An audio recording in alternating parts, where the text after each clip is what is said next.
entra a psicanálise, entra a terapia cognitivo-comportamental, entra a Gestalt, entra a psicologia humanista e entra uma série de outras abordagens que não vem de caso agora falar sobre cada uma delas.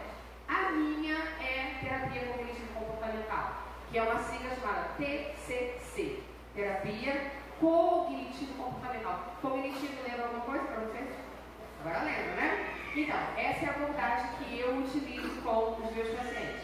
E a psicanálise, ela é uma abordagem dentro da psicologia, ou não, porque a pessoa pode fazer psicanálise sem ter feito psicologia, tá bom? Mas essa é a diferença, ok? Então, eu sou psicóloga, não medito ninguém. Aí você diz, mas você não pode passar um remédio para mim? Não posso. E você nem conseguiria comprar hoje, né? Porque o remédio é controlado. Então, não medica. Psicólogo não medica ninguém, só o médico, o psiquiatra. E aí, por que medicação?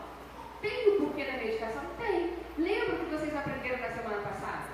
Que começa no sistema nervoso de alguém deprimido, está faltando algo.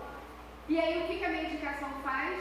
A medicação estimula áreas do seu sistema nervoso central para aumentar a produção da serotonina, noradrenalina e a dopamina.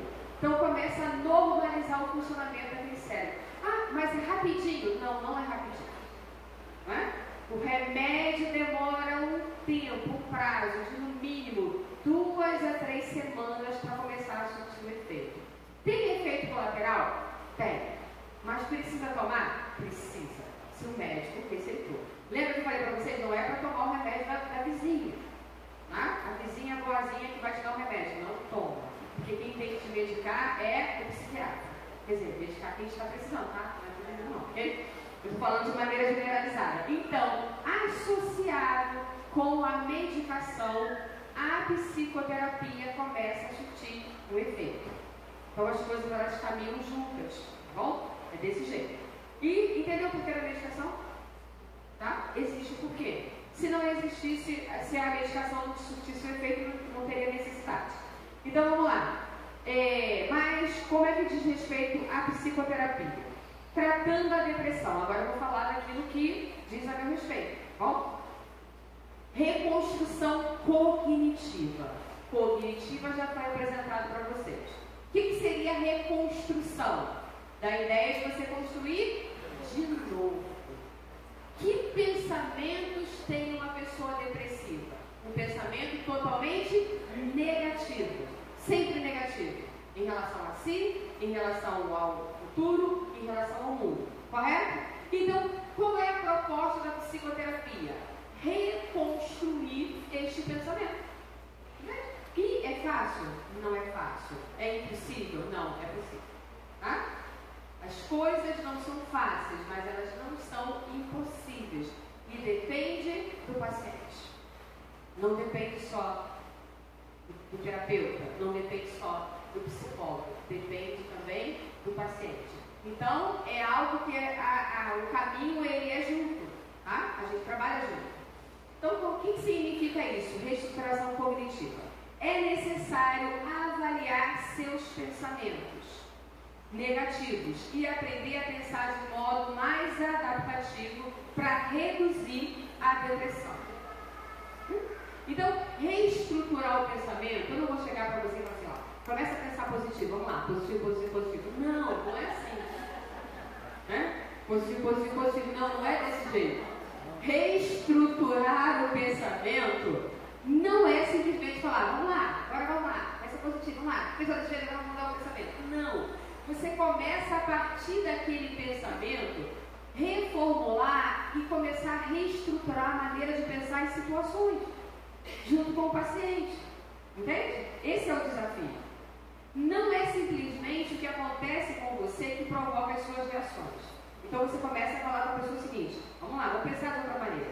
Mas sim o significado que você dá às suas experiências, que faz você sentir e se comportar de determinada maneira. Então é o seguinte, primeira coisa que você precisa aprender, não é o que acontece com você que provoca o que você está pensando, o que você está sentindo. Como assim? Não é o mundo à sua volta, não é o seu marido, não são os seus filhos, não é o seu patrão, não é o que aconteceu, mas a maneira como você reage às experiências que você tem que causam em você os sintomas que faz você pensar do jeito que você está pensando.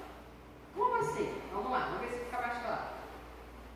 Vamos lá, você precisa tomar cuidado com a armadilha negativa. Tá? Aí, tem um desenho aí de uma pessoa tentando armadilha. Eu gosto de desenho, gente. Né? Trocou não. Ah, muda o slide. Ele está dormindo. Acorda ele. Acorda, Pedro. Muda o slide. Ah, Pedro. E Pedro? É esse não, Pedro. Tá para trás. Outro. Isso. Ah, desculpa, gente. Pedro dormiu. Ó, cuidado com a armadilha negativa. Agora vocês estão vendo, né? Tem uma armadilha e tem uma pessoa aí na armadilha. Então, reestruturar cognitivamente tem a ver com isso que a gente vai falar aqui agora, tá? Cuidado com a armadilha negativa. Quanto mais você escuta esses pensamentos, mais você acredita neles, menos você faz e pior você se sente. Cuidado com a armadilha negativa. Quanto mais você dá atenção, quanto mais você escuta os seus próprios pensamentos, mais você acredita neles, mais eles vão se enraizando em você. Existe uma frase, que não é minha, mas eu acredito que seja de Lutero. Ele diz o seguinte: não é impossível você impedir que um pássaro sobrevoe a sua cabeça, mas é possível evitar que ele faça um ninho. Né? É assim os pensamentos. É impossível você evitar o pensamento negativo, porque ele é automático. Gente, automático é uma coisa que, né? Você bota a mão no interruptor, logo a luz acende. Então, o pensamento negativo, ele é automático. E é impossível você evitá-lo, mas você pode evitar que ele crie um ninho na sua cabeça. Entende? Isso é possível. Com a reestruturação do pensamento. Então, o que acontece, gente? Qual é a proposta nossa? Como é que a gente trabalha com isso? Você começa agora a questionar esses pensamentos. Começa a ter cuidado. Se você sabe, você aprendeu hoje que o pensamento de uma pessoa depressiva, ele é totalmente o quê? Negativo. Certo?